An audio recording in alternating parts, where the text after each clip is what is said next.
Thank you, Mr. Roberto Smith-Gillespie, Chairman of MLS SCM Board, for an inspiring welcome note. Following we would like to welcome Mr. Jacky Charbonneau, the Chief Enterprise Competitiveness Section of the ITC Switzerland. I didn't realize we had the same height. Well, first of all, good morning to everyone. Good morning to the friends and colleagues. Good morning to the board members, friends and colleagues too. Good morning to the persons who made this happen. Support from the Swiss Embassy, support from SECO, as we've said already. And basically what I want to tell you is that it is a warm welcome to your roundtable. So we'll talk about sustainability, which is a very important topic. And what I want to do is to spend a couple of minutes trying to position this notion of sustainability in context, and then move on to more precisely what we are talking about over this agenda for the next couple of days.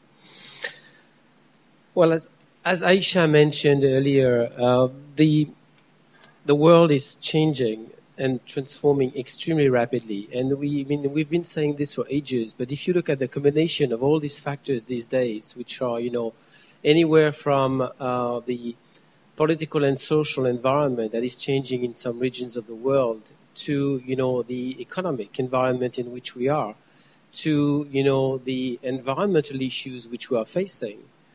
These are, the conjunction of factors that are all coming together at the entry of the years 2010, which are actually, positioning this question of sustainability right in the middle. What should we do in terms of, developing the concept of sustainability of supply chain in an environment that is a very fast-moving environment? So the theme which, was selected for this roundtable is certainly extremely relevant.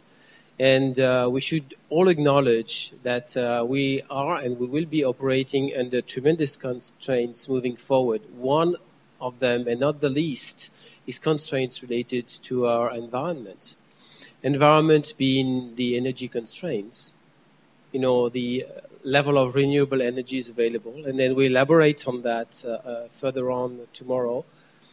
I will give you the example of what is happening in the packaging supply chain and the packaging industries related to that dimension. How can we, with very finite resources, address the issue of globalization, address the issue of, renewable energy resources, address the issue of the post-oil environment, and what does this mean in terms of, transportation, as I said, but also in terms of manufacturing, where, we see the level of dependence that we've reached. And what does this mean in terms of, the capacity for enterprises to take on these challenges and actually, make sure that they are able to anticipate what is coming next? It is a very, very, very complex topic. And it is also something which is, in fact, addressed at all levels, the political level, the economic level, and the social level as well. And this notion of, constraints that we have, that we've always discussed, but never, saw the reality in front of us, is now coming to, the today's environment. And that is, for me, the conjunction of all these elements that is, bringing us to a slightly different level of complexity. And that reinforces also the need for, organizations like the supply chain management networks and the growing role and critical importance of these networks to help, in particular, the better connectivity or small and medium-sized enterprises from developing country, still having opportunities to enter global value chains. So that is, in a nutshell, the environment in which we operate. And what have we tried to do at the ITC to help facilitate? The obvious one is today, it is absolutely fundamentally important that, all members of this important global network, a fairly unique network, that specializes on supply chain management training comes together, exchanges, and actually, learns from each other. So that's the very first point. In the backyard, there's the team of, specialists at ITC who, for most, and several of you come from the network, actually. So you have your clones and your Me Too's and your representatives at the ITC, but their job is to listen to you.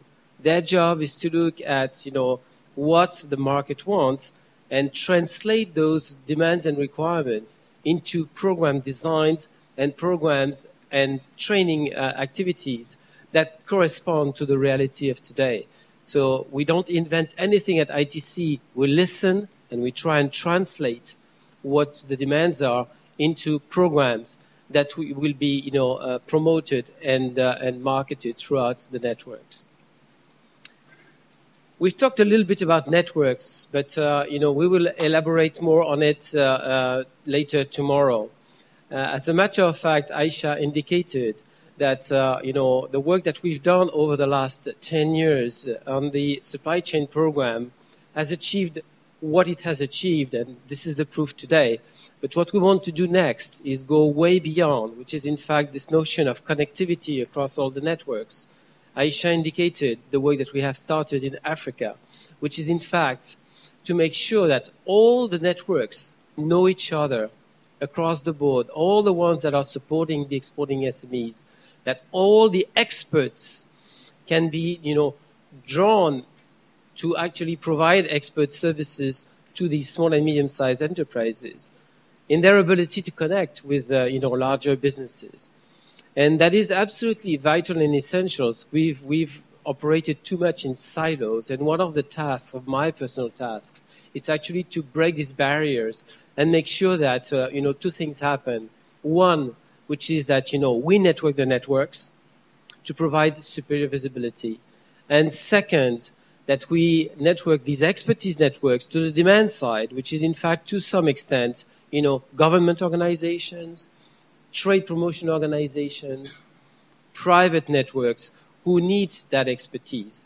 The sign of that is sent by the supply chain management program since many, many years, with the strong participation of very large industries to the program, and they represent about 1/3 of the participants today, is just a proof of the added value of the contribution which we all bring to the developing countries, and particularly, as I said, connecting the SMEs to the global value chains. We will continue to do that. I will mention tomorrow the other possibilities which some of you in the networks might have to also expand your portfolio of products and services beyond the sole supply chain dimension. And that will provide you with the opportunities and insights on other activities of the ITC, which your beneficiaries, could take advantage of.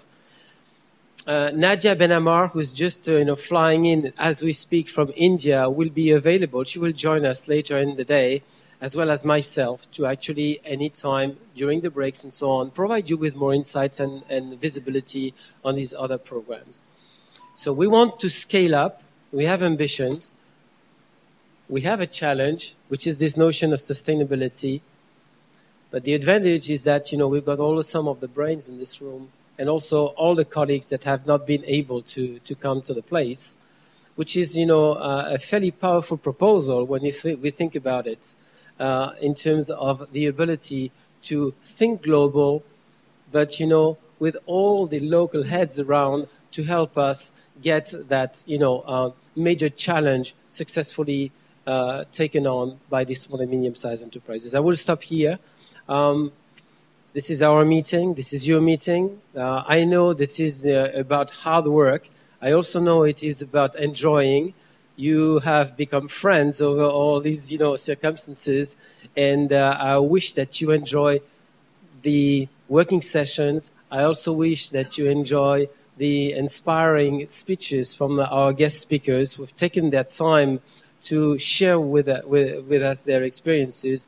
And I also wish you very good evenings with a lot of laughters, and I'll be with you on that. Thank you very much.